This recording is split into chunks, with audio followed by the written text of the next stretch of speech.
오늘 제가 여러분과 나눌 주제의 핵심은 기억입니다. 이 기억이라는 단어를 들으셨을 때 혹시 무엇이 떠오르십니까? 일반적으로 기억이라고 한다면 가족과 연인들과의 추억, 어릴 적 겪었던 어떤 사건, 어떤 사람에 대한 지식 등 말 그대로 기억하고 있는 모든 것들을 떠올릴 수 있습니다. 그런데 이 기억이라는 것은 단순히 머릿속에 저장된 정보에 불과한 것이 아닙니다.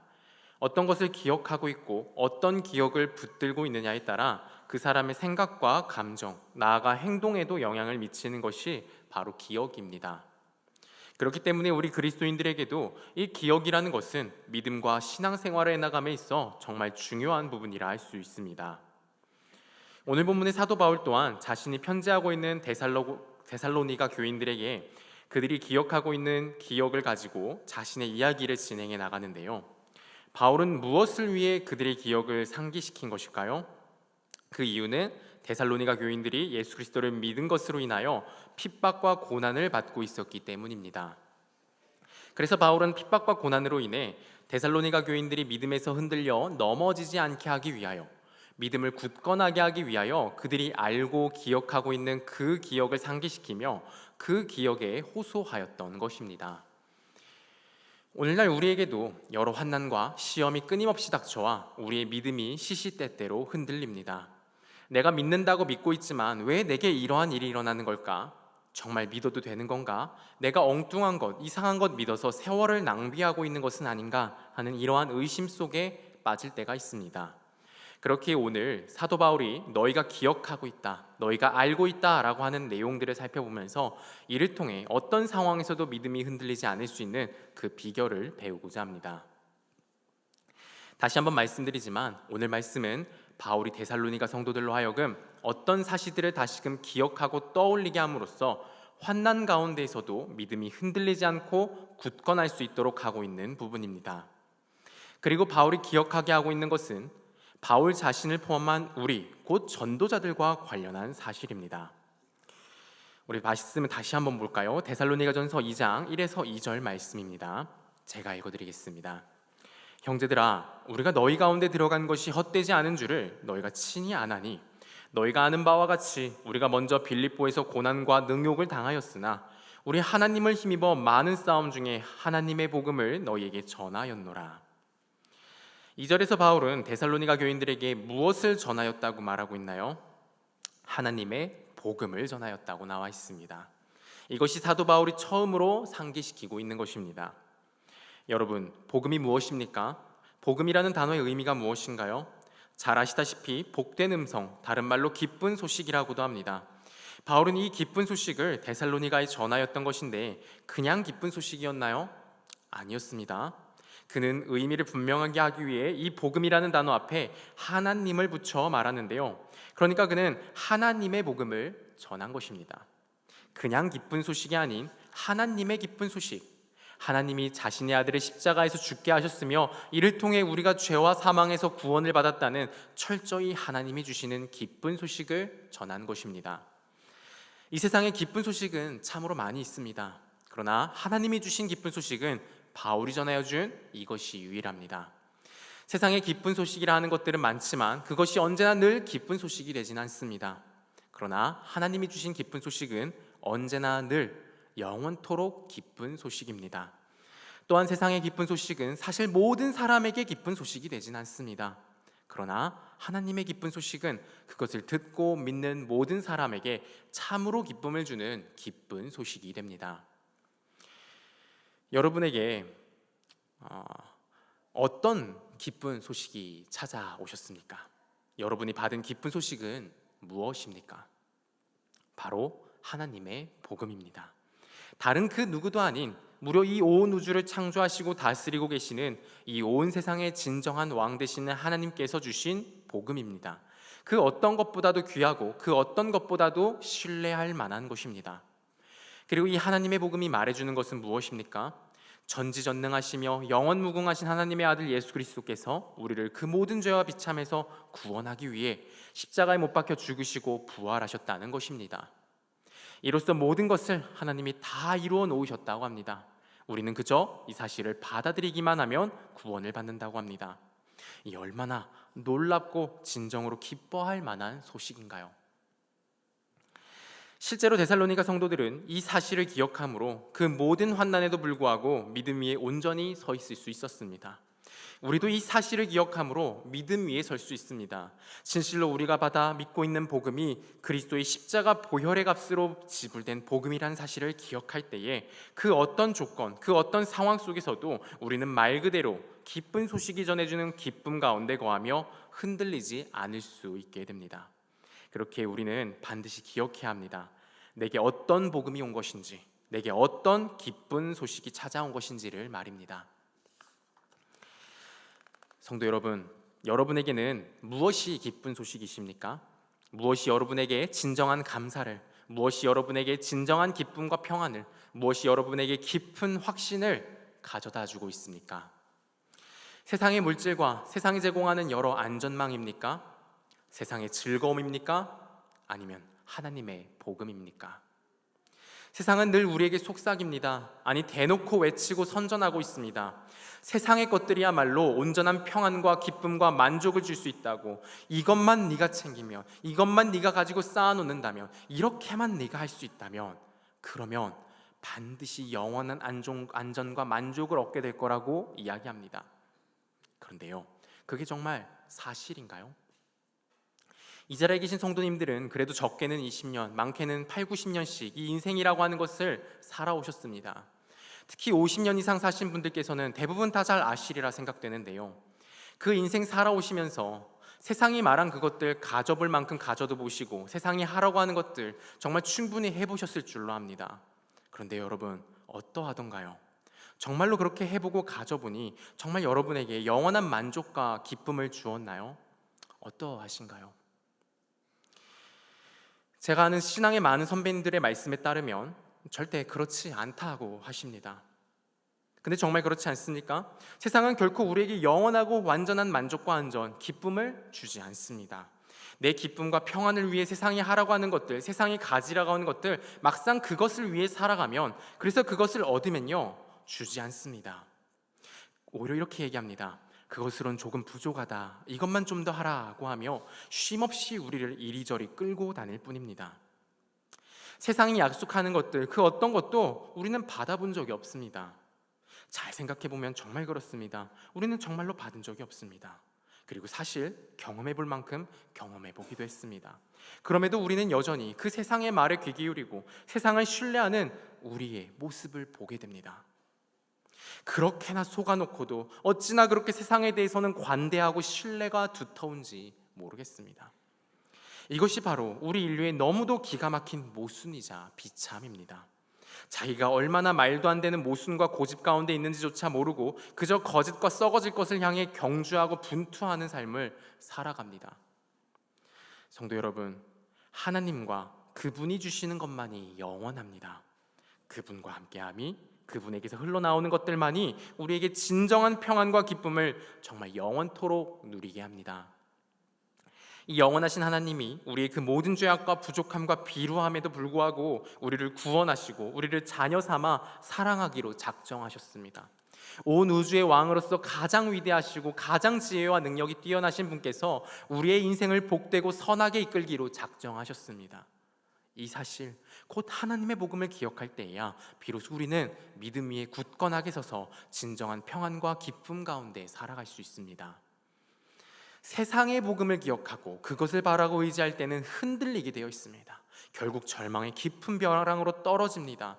별 문제가 없을 때는 상관없지만 조금만 좋지 않은 일이 찾아온다면 완전히 무너져 망하게 됩니다. 진실로 우리에게 선을 약속하며 진실로 우리를 선으로 이끌 수 있는 복음을 기억하고 그것을 의지해야 합니다. 그것은 이 세상에 단 하나밖에 없는 것인데 바로 하나님의 복음입니다. 그래서 사도 바울은 데살로니가 성도들에게 너무도 당당하게, 확실하게 다른 어떤 복음이 아닌 하나님의 복음을 전했다는 것 자체를 확신의 근거로 제시한 것입니다. 반드시 기억해야 합니다. 하나님의 복음만이 우리에게 확신을 줄 수 있습니다. 하나님의 복음만이 진실로 그 약속대로 우리를 하나님의 모든 선하심으로 인도하여 줍니다. 참으로 하나님의 복음 안에서 하나님의 모든 복을 받아 누리는 저와 여러분이 되기를 바랍니다. 다음으로 바울이 상기시키고 있는 것 두 번째를 살펴보겠습니다. 7절, 8절입니다. 7절, 8절도 제가 읽어드리겠습니다.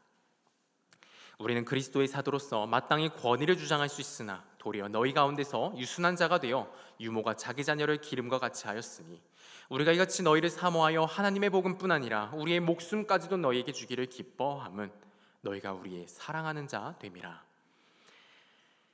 바울은 하나님의 복음을 전할 때 유모가 자기 자녀를 기름같이 유순한 자가 되어 하나님의 복음을 전하였음을 상기시키고 있습니다. 여기서의 유순하다는 것은 그저 한없이 부드럽고 유하게 대하는 것을 말하는 게 아닙니다. 바로 이어지는 8절에서 보시듯 자신의 목숨까지도 내어줄 정도로 사랑하였다는 차원으로 유순하다는 걸 이야기하고 있습니다. 사도 바울은 진정으로 데살로니가 교인들을 사랑하였습니다. 목숨까지 내어줄 정도로 사랑하였습니다. 실제로 그는 여러 환난과 목숨의 위협이 있었음에도 굴하지 않고 복음을 전하였습니다. 어떻게 그럴 수 있었을까요? 그 이유는 바로 그가 소유하고 전하고 있는 것이 하나님의 복음이었기 때문입니다. 오직 하나님의 복음만이 하나님을 사랑하게 하고 그리고 형제를 사랑하게 합니다. 오직 하나님의 복음만이 잃어버린 형제가 다시 돌아오게 하기 위해 자신의 목숨까지도 아끼지 않는 사랑을 하게 합니다. 사도 바울은 이 사랑이 자신에게 있었음을 기억하게 하면서 그들이 그저 사람의 말이 아닌 하나님의 복음을 받았다는 것을 증거하고 있는 것입니다. 지금 이 자리에 계신 우리 성도님들께서도 하나님의 복음을 전하여 준 자들을 기억해 보시기를 바랍니다. 가까이로는 여러분에게 처음 하나님의 복음을 전하여 준 자들과 매주일 여러분께 말씀을 전해주고 계신 목사님들을 기억해 보십시오. 그리고 여러분의 부모님과 조상들에게 복음을 전하여 준 분들, 그리고 또 그 전하여 준 자들에게 복음을 전해준 그 모든 전도자들을 기억해 보십시오. 그들에게 무엇이 있었습니까? 하나님의 사랑이 있었습니다. 그들의 헌신과 그 수고들을 생각해 보십시오. 솔직히 남입니다. 모른 척하고 상관하지 않아도 세상에서 그 누구도 뭐라 하지 않았을 것입니다. 그럼에도 그들은 그 수많은 고난과 환난 속에서도 자신의 모든 것을 다 바쳐 헌신하였습니다. 또한 수많은 전도자들이 하나님의 복음과 잃어버린 형제들을 위해 자신의 목숨마저도 주기를 주저하지 않았습니다. 물론 이들도 연약한 사람이기에 그렇지 못한 모습들, 부족한 모습들도 많이 있었을 것입니다. 그러나 분명한 것은 자기 자신을 포기하고 부인하면서까지 형제를 위해 헌신하게 한 사랑이 있었다는 것입니다. 늘 그렇지는 못했을지라도요, 어느 한때, 어느 중요한 어떤 순간에는 자기를 다 내려놓고 헌신하는 그 사랑이 있었다는 것입니다. 지금 이 강단에서 말씀을 전하고 있는 저도 그렇습니다. 물론 신앙의 선배들에 비하면 정말 부족합니다. 비교하는 것 자체가 그분들에게 실례일 정도이죠. 저는 제 자신을 잘 압니다. 너무나도 죄가 많고요, 너무도 이기적입니다. 자기밖에 모릅니다.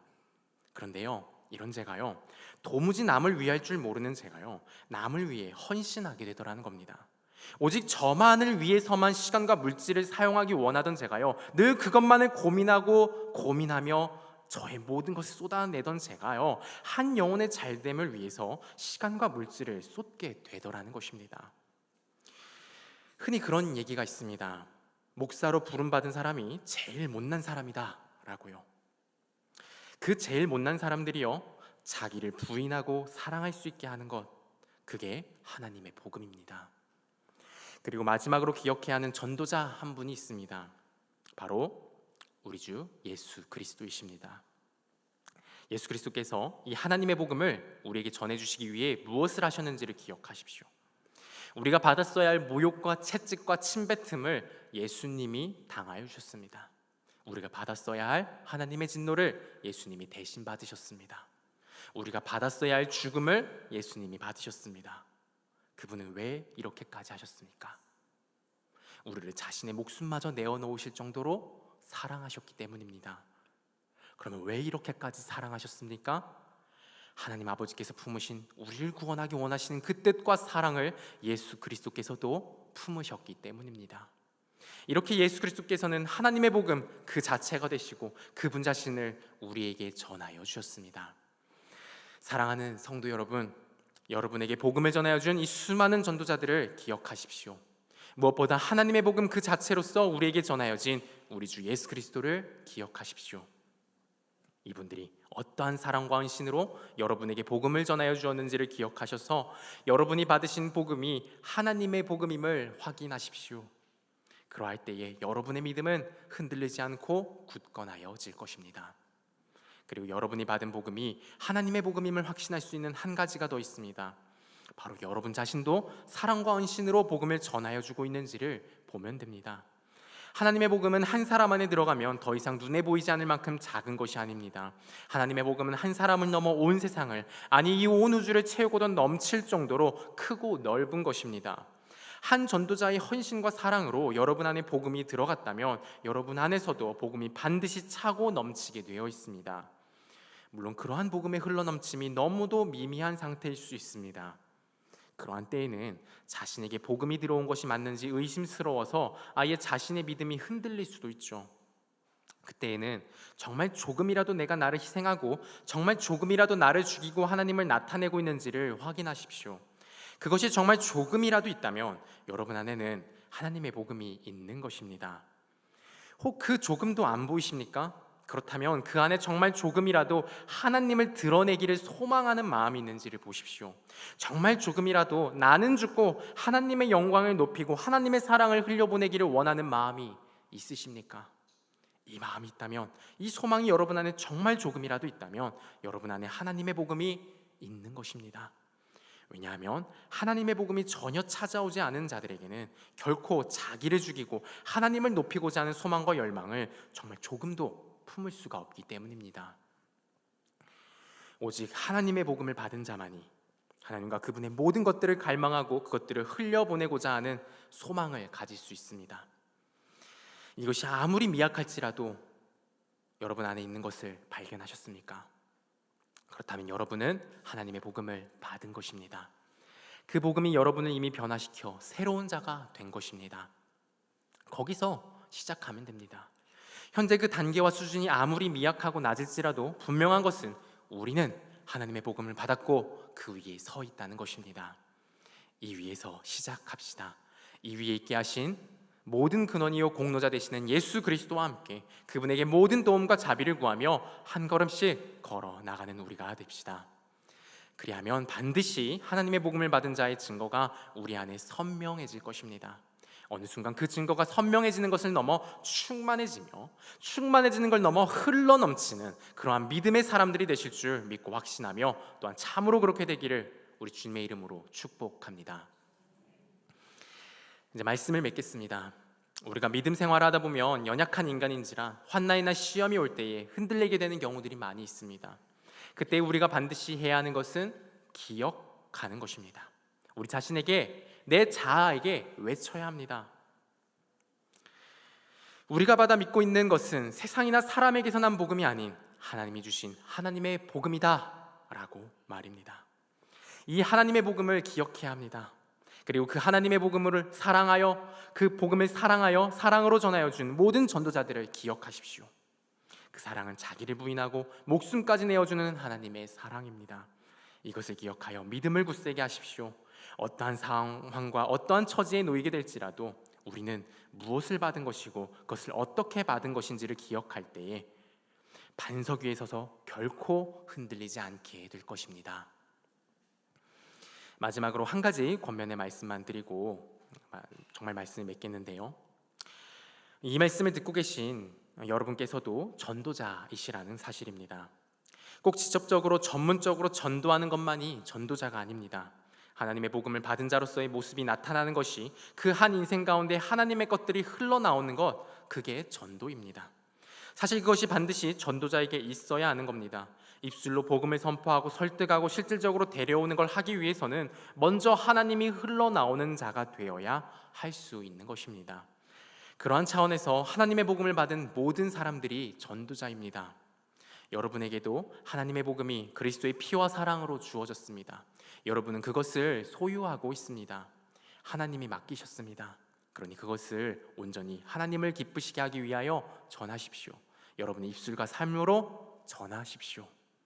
그리고 정말 마지막으로 당부의 말씀을 드리자면 하나님의 복음을 전하실 때에 반드시 사랑으로 전하셔야 합니다. 사람들 앞에서 유순한 자가 되십시오. 자기 자신을 드러내고 높이는 것이 아니라 내어주는 자가 되십시오. 낮아지시고 섬기는 자가 되십시오.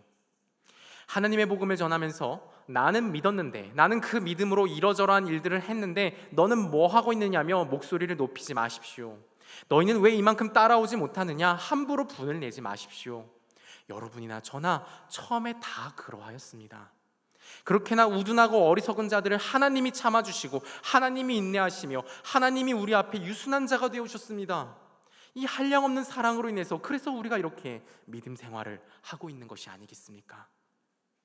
이러한 예수 그리스도의 본을 따라 하나님의 사랑으로 하나님의 복음을 전하는 하나님의 신실한 전도자, 무엇보다 하나님의 복음 자체가 우리의 모든 존재 가운데 차고 넘치는 그러한 믿음의 거인들이 되는 우리 모두가 되기를 주님의 이름으로 간절히 소망하고 축복합니다.